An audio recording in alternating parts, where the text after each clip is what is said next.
대규모 반정부 시위가 약 3주 동안 이어진 이란에서 사망자가 18,000명에 달한다는 분석이 나왔습니다. 이란 당국은 5천 명이 숨졌다고 밝혔는데요. 자세한 내용은 취재기자 연결해서 알아보겠습니다. 김예린 기자.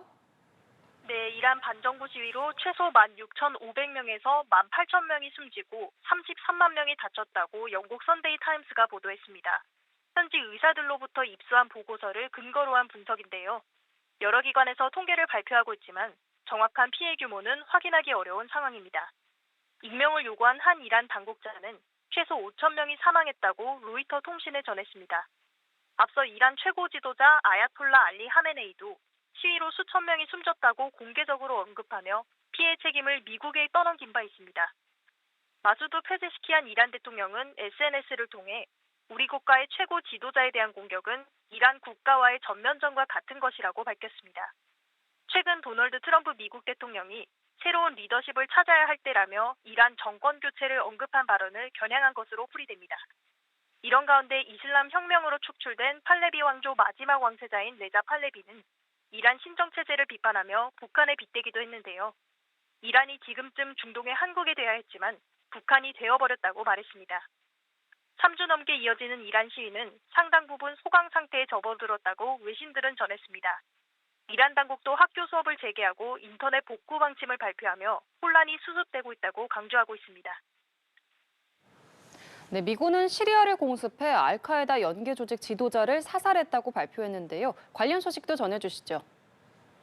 네, 미군 중부사령부는 시리아 북서부를 공습해 알카에다 지도자 빌랄 하산 알자심을 제거했다고 현지 시간 17일 밝혔습니다. 지난해 12월 시리아에서 IS의 기습 공격으로 미군 2명과 미국인 토목사 1명이 살해당한 사건에 대한 응징 차원의 공습이라고 설명했는데요. 알자심이 경험이 풍부한 테러 지도자로서 미국인을 살해한 총격범과 직접적인 연관이 있었다고 덧붙였습니다. 미군은 IS 소탕을 위해 시리아에 주둔하며 사건 발생 이후 대규모 공습을 지속해왔습니다. 중부사령부는 지금까지 100개 이상의 IS 기반 시설을 타격했습니다. 아메드 알사라 임시 대통령이 이끄는 시리아 정부도 미국의 IS 제거 작전에 협력하고 있습니다. 네, 김예린 기자, 구테레스 유엔 사무총장이 트럼프 대통령의 평화위원회 설립 추진과 관련해서 입장을 내놨다고요? 네, 구테레스 유엔 사무총장은 회원국들은 다양한 그룹으로 자유롭게 결집할 수 있다는 입장을 냈습니다. 그러면서 유엔은 계속해서 임무를 수행할 것이라고 덧붙였습니다. 트럼프 대통령은 가자지구 전쟁 동식을 명분으로 평화위원회 설립을 추진하고 있습니다.